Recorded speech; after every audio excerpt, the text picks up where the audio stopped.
Hi, I'm Nancy O'Neill. Today on Suncoast FYI, we talk to Music Compound President Jenny Townsend, Got Talent finalist Camila Brumell, Harvest House Executive Director Erin Miner, Pace Center for Girls Executive Director Amy Wick Mavis, child author Cy Schimberg, and artist Christian Ramos from One Mind. All next on Suncoast FYI.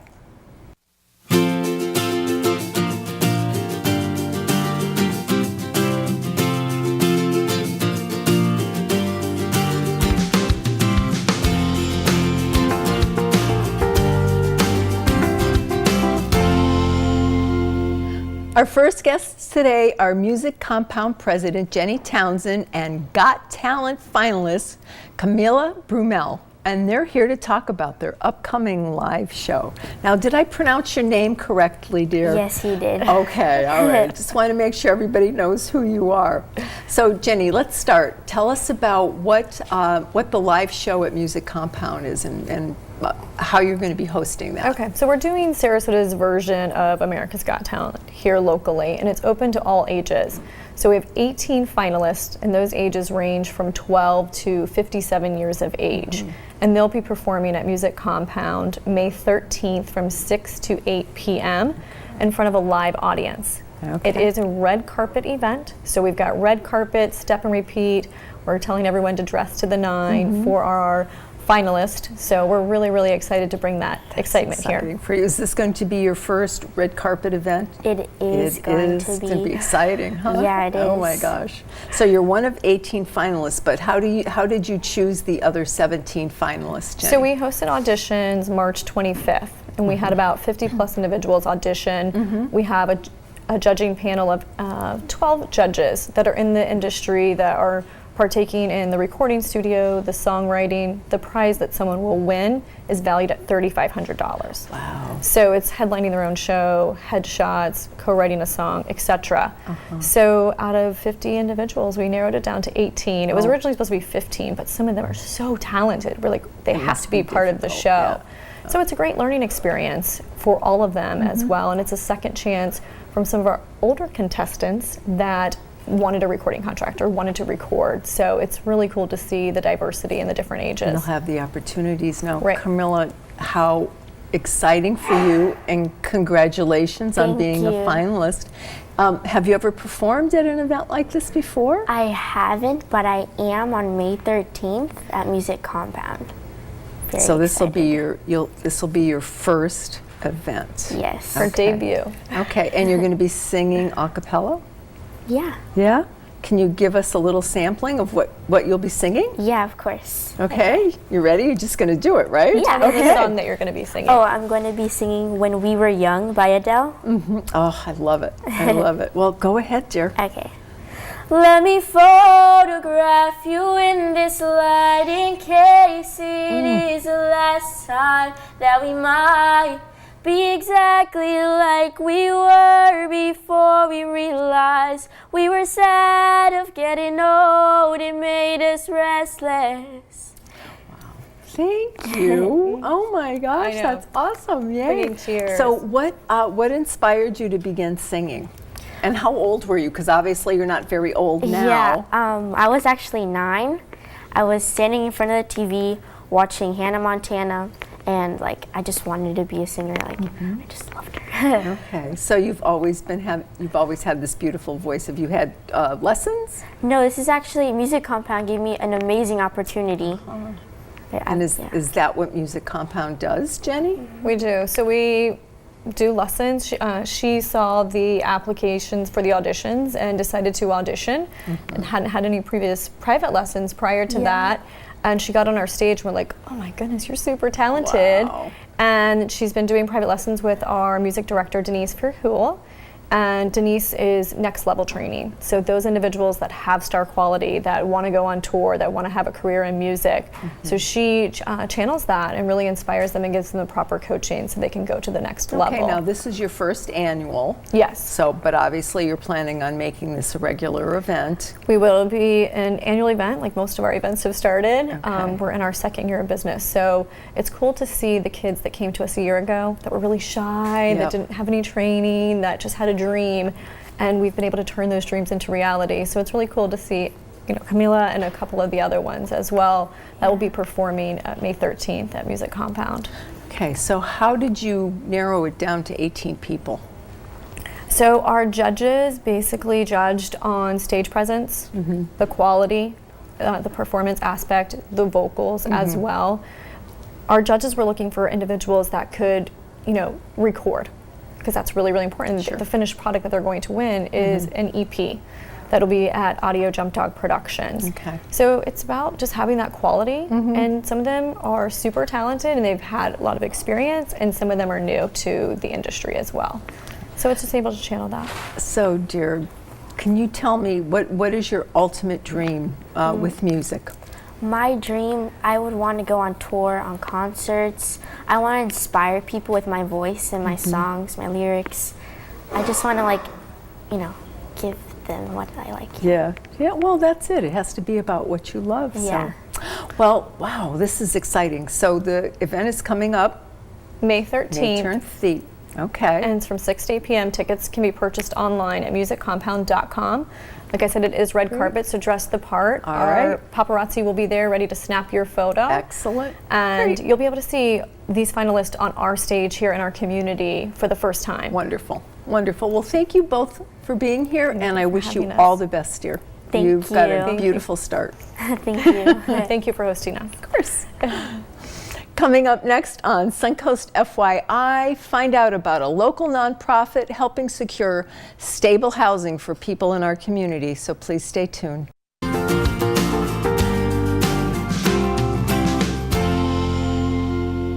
We have Harvest House Executive Director Erin Miner here to talk about their organization and how they're helping to provide safe and stable housing for people in our community.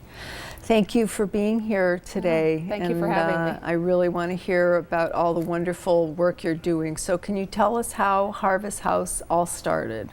Certainly. My parents, pastors Jim and Peggy Miner, actually moved here in 1984 to pastor a non-denominational church, Christian church, and they always had a heart for people, whatever the need may be. And right away when they moved here, they started a food pantry through the church. And through the food pantry, they recognized that people had many other needs besides just they were hungry and needed food. Many were homeless, many had substance abuse issues. And so through the food pantry and recognizing these other needs, they started Harvest House in 1992. Okay. And you started it to focus on families or everybody in general? I mean, how did you decide where you were going to start? So we decided to start with adults because that's what we were seeing mostly through the food pantry at the time. Sure. And we also figured for the business model side of it, we could be more sustainable with single adults who could work and pay a program fee. So we actually started with 6 beds for men in our Freedom program. Okay. And we expanded that program, the Freedom program, to now we have 102 beds.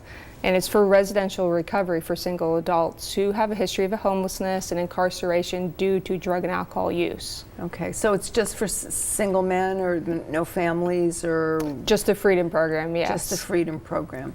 And myself being one of them, I've not heard about this program before. Why is that? Why is it not more recognized in the community what you're doing?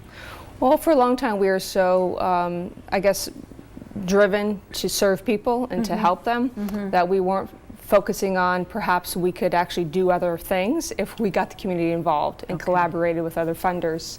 And so through working with other people now, we've actually started our Home Again program, which is for homeless families where we provide emergency shelter, transitional, permanent supportive housing, and then we also have 30 affordable rentals.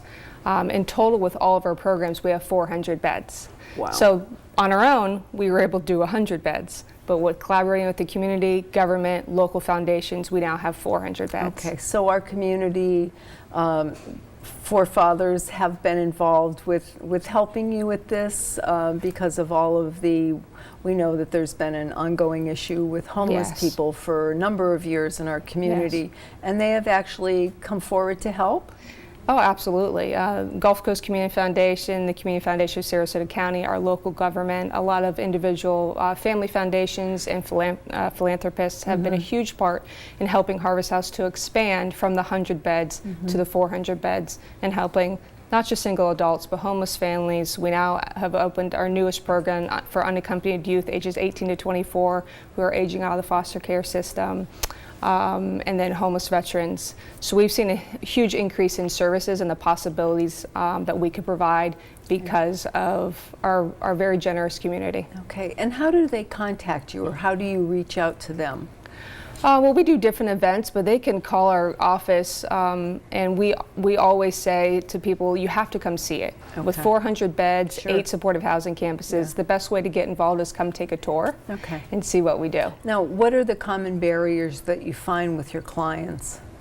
Well, you know, we see the typical issues with affordable housing, a living wage, you know, criminal background issues, eviction issues, but something that oftentimes people don't talk about is the commonality of feeling unworthy and not feeling good enough to have a great job or to go back to school. When you grow up in areas, a household of trauma, you know, you put up those walls, you don't think you're good enough. And so we see that that's the common denominator in so many of the individuals that we serve is I'm just not worthy enough to have anything better. And so at Harvest House, we just don't focus on the basic needs, which we do, which is the foundation of moving forward, but we want to create a pathway of hope so they can thrive, both in their body, their mind, and their spirit. And how can our community become more involved with you to help? Well, come take a tour. We would love to have anyone who wants to come take a tour first so they can see what, you know, what ignites their passion in them and how they would want to get involved. And so we do tours on a weekly basis, and we would love for anyone to come. It takes about an hour. And where are you located, Erin? All of our supportive housing campuses are in North Sarasota County. And we have a few housing options in Manatee County also. Okay, and folks can call to set up an appointment, Yes. or can they just drop by? Either one. But if you want the full-on tour with me, you probably have to make an appointment. Okay. And Miss Carolyn Mason works for us now also, so she does tours. All right. So yeah, we would love to have anyone. Great. Well, thank you for all the so important work that you do for our thank you. needy people in the community. It's an honor for us. Thank you. you.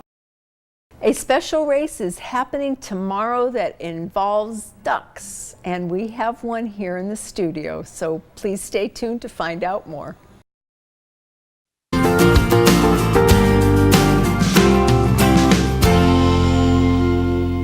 Pace Center for Girls Executive Director Amy Wick Mavis and the Lucky Duck Race mascot, Quacky, are here in the studio to talk about tomorrow's race. Good morning. Good morning. Hi. He's so cute. She's so cute. You're awfully cute. Yes, she is. So can we start, please? Tell our viewers what PACE is for girls. Yes, thank you so much for having us here today. PACE Center for Girls is a statewide nonprofit, and our PACE Center is located in Manatee County, and we serve girls between the ages of 11 and 18 who have typically been non-successful in the public school system, and our goal is to get them back on track academically, as well as to help them with whatever issues really contributed to why they were being non-successful in school to begin with. We believe that the education is key to the success of their future. Absolutely. So you mentor them. They come after school to you? No, Or they it's come a during the full-time? day just as if they would come to school, a regular Okay. public school. We are a year-round school, so they're with us during the summer as well. So they use that summer time really well to get back on track and do what they need to do. Now, how does the Lucky Duck Race benefit the girls? Yes, our Lucky Ducky Race for Pace. This is our 8th year, and on Saturday, May 13th, we will drop 20,000 rubber duckies in the water by caddies at the point in Bradenton, and they will swim, if you will, and the first prize, the first duck that crosses the finish line is the winner. Okay. Are you going to be out there swimming with them?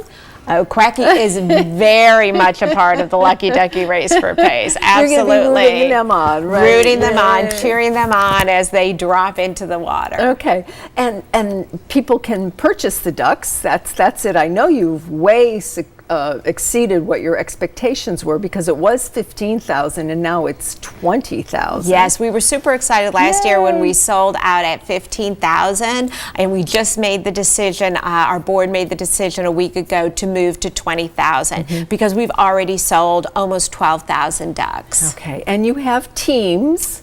We do. Is this one of your teams? This is one of our corporate ducks. Okay. This is Manatee Education Association, and they make these corporate ducks in different themes, and this is actually our regular duck that they decorated so nicely. This was one of the corporate ducks, but we have teams that are selling online. They are selling online to sell as many ducks as they can, and we also have partners. So we have the Anna Maria Oyster Bar is one of our partners.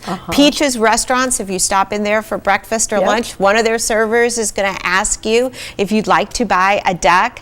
We also have caddies where we have the race. They will be selling for us as well. So it's our partners all over town that are helping. And O'Brick's down in Bradenton is selling ducks for us. Okay, well, I've purchased some ducks, so it's very easy to go online and do that. Thank you, Quacky. I know you can't help me win, but that's not what it's about. It's about helping the cause, and I'm happy to do that. And I know that they all have barcodes, and you have a lot of volunteers, as we talked about, that are going to be getting those ducks ready.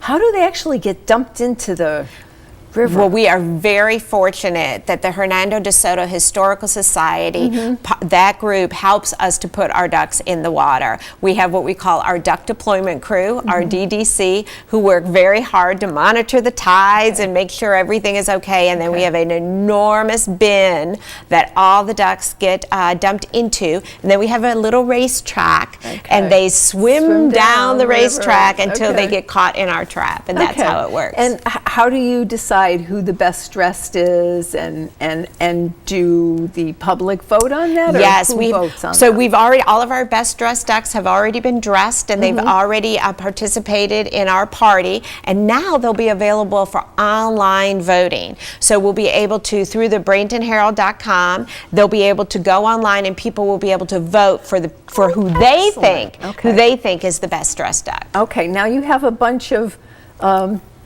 very colorful. Well, we're all about Quacky, and we believe that Quacky should be on absolutely everything. So we have our Quacky sunglasses, we have our Quacky beads, all in representation of our mascot. We even have Quacky socks for you. So we get all around town, you'll see people in the Quacky attire, and that means that they're supporting what we do. And we always say, adopt a duck, help a girl, and that's really what it's all about. That's what it's all about. Tell us one more time, please, where the event's going to be held. The event will be May 13th. The ducks will drop between 3 and 3:30 in the afternoon based upon the tide at Caddy's at the Point in Bradenton. So come on out, enjoy the beautiful weather, and sit outside and watch your ducks swim. All right, we will do that. Now, Quacky, can you give us a little tail feather shake to get us inspired? Well, thank you both for being here. Thank you so much for having us. Have a great race. Thank you. Coming up next on Suncoast FYI, child author Cy Schimberg returns to the show with a special guest, so please stay with us.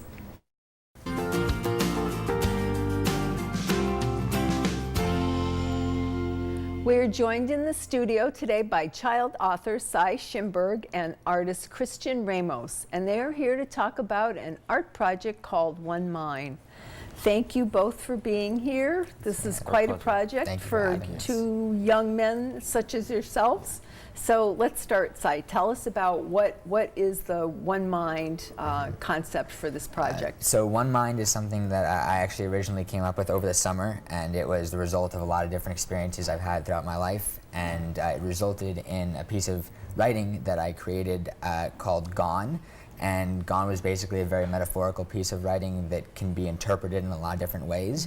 And I ended up thinking that it would be cool to ask 10 different artists, Christian being one of the main artists, to interpret Gone, the piece of writing, through their own art form, with the ultimate goal of conveying the message that we can read the exact same words from the exact same piece of paper and yet interpret it in completely different ways.